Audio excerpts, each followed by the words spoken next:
कि सम्मान किसी का होता है तो शर्मा गुट का ही होता है। गोरखपुर में ज़िले में चुनाव काफ़ी दिनों से नहीं हो रहा है, इस पर आपका क्या राय है?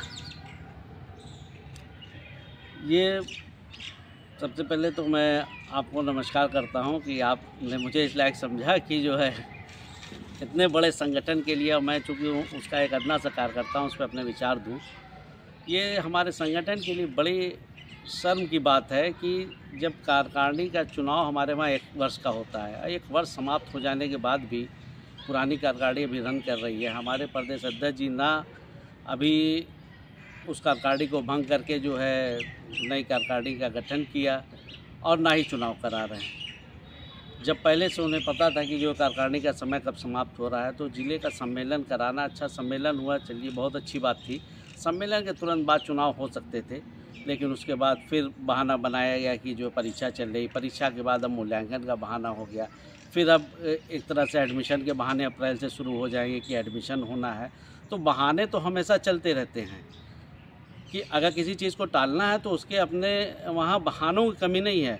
लेकिन सही चीज़ें ये है, संगठन तभी जिंदा रहता है जब हर वर्ष चुनाव होता है। इस संगठन की यही पहचान है। अगर आपने इसका चुनाव, जहाँ तक मुझे याद है, हर वर्ष देखते भी हैं कि हमारे वहाँ का ज़िले का चुनाव किसी विधायक और सांसदी के चुनाव से कम नहीं होता है। एक वोट पे वर्क होता है और किस तरह से रात के 12 बजे तक काउंटिंग होती है और ज़िले में पदाधिकारी उस हिसाब से जो भी अध्यक्ष मंत्री बने, शिक्षकों के हित के लिए हमेशा सभी लोगों ने काम किया है।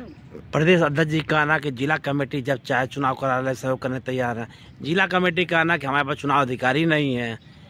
आखिर सब गोलमाल जवाब क्यों है? ये अब जो इस संगठन का मुखिया है, अगर वो जिला तो बहुत छोटी इकाई है प्रदेश के तुलना में, अगर एक ज़िले का प्रदेश का मुखिया ये कहे कि जिला जब चाहे, अरे जब कमेटी जो कालातीत हो गई है तो नई कमेटी गठित करके उसे चुनाव करा देना चाहिए। चुनाव अधिकारी क्या प्रदेश में जो है ज़िले के पदाधिकारी ही नहीं है? अगर इसके पहले मौके जो लोग बने, महाराजगंज के जिलाध्यक्ष को बनाया, अगर नहीं चुनाव कराना चाहते हैं तो जो भी उसके रास्ते जल्द से जल्द निकालें। इससे शिक्षकों का अविश्वास संगठन में बढ़ रहा है। जबकि हमारे संगठन में कोई भी ज़िले का जो शिक्षक होता था हमारे संगठन के अलावा कहीं सदस्यता नहीं देता था। लेकिन आज वो स्थिति है कि जो कुकुरमुत्ते की तरह तमाम संगठन पैदा हो गए हैं, उसमें भी लोग अपनी आस्था निष्ठा रख रहे हैं। ये हमारे लिए बड़ी उसकी बात है कि अगर हमारी संख्या आज 1500 है तो हम ये विचार नहीं करते हैं कि अगर हमारे ज़िले में 2800 शिक्षक हैं तो ये 1300 शिक्षकों ने सदस्यता क्यों नहीं दी। इस पे हम कभी विचार नहीं करते, बल्कि हमारा ये विचार होता है कि कैसे काट छाट किया जाए, कैसे वोटों को ये किया जाए।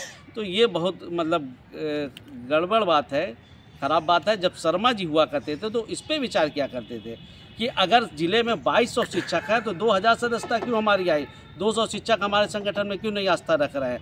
आप जाइए, जिला अध्यक्ष और मंत्री को निर्देश होता था कि आप जाइए और इन लोगों से बात करिए और अपने संगठन में जोड़िए। कई शिक्षक ऐसे हैं जो राजनीति किसी और संगठन करते हैं, जब पीड़ित होता है शर्मा गुट का याद करते हैं। उदाहरण रणजीत सिंह वाला मामला, चेतनारायण गुट की राजनीति करते हैं, उनके प्रिंसिपल साहब भी करते हैं, कई नेता भी जो अन्य गुट की राजनीति करते हैं। जब पीड़ित होते हैं तो उनको शर्मा गुट याद आता है। क्या बोलेंगे इस पर आप? नहीं, देखिए, यही तो हमारे संगठन की विशालता है और बड़े हृदय का प्रमाण है कि शिक्षक है, वो किसी भी संगठन का है, वो एक शिक्षक है।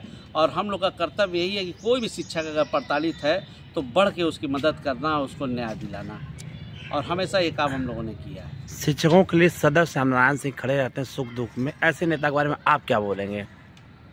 निश्चित तौर से श्यामनारायण सिंह की तरह जिले ही नहीं, प्रदेश में इतना भाग दौड़ करने वाला, इतना जानकार नेता कम ही है, गिनती पे लोग हैं। और ये हम लोगों का दुर्भाग्य है कि पिछले वर्ष वो जो है अध्यक्ष पद पे नहीं आए। लेकिन निश्चित तौर से इस बार जिले के शिक्षक सब समझ चुके हैं, जान चुके हैं कि किसका कितना कैलिबर है, और निश्चित तौर से इस बार भारी मतों से जो जिले के शिक्षक उनको जिताएंगे। खैराबाद में काफ़ी समय से एक पक्षी रहा माहौल रहा वहाँ, इसलिए संगठन कमज़ोर पड़ रहा है। क्या बोलेंगे इस पर आप? यही चीज़ तो हम लोग चाह रहे हैं कि गोरखपुर ज़िले में ना होने पाए। खलीलाबाद आप देख लीजिए, कुशीनगर देख लीजिए, जहाँ हाथ उठा के अध्यक्ष और मंत्री बनाए जाते हैं। तो ये जिन भी जिलों में इस तरह से है तो ये दुर्भाग्य की बात है और इससे संगठन कमज़ोर होता है। आज गोरखपुर जिला प्रदेश को डायरेक्शन देता है, इसलिए देता है कि यहाँ जिस तरह से चुनाव होते हैं शायद पूरे प्रदेश में किसी ज़िले में इस तरह से चुनाव नहीं होता है। ठीक।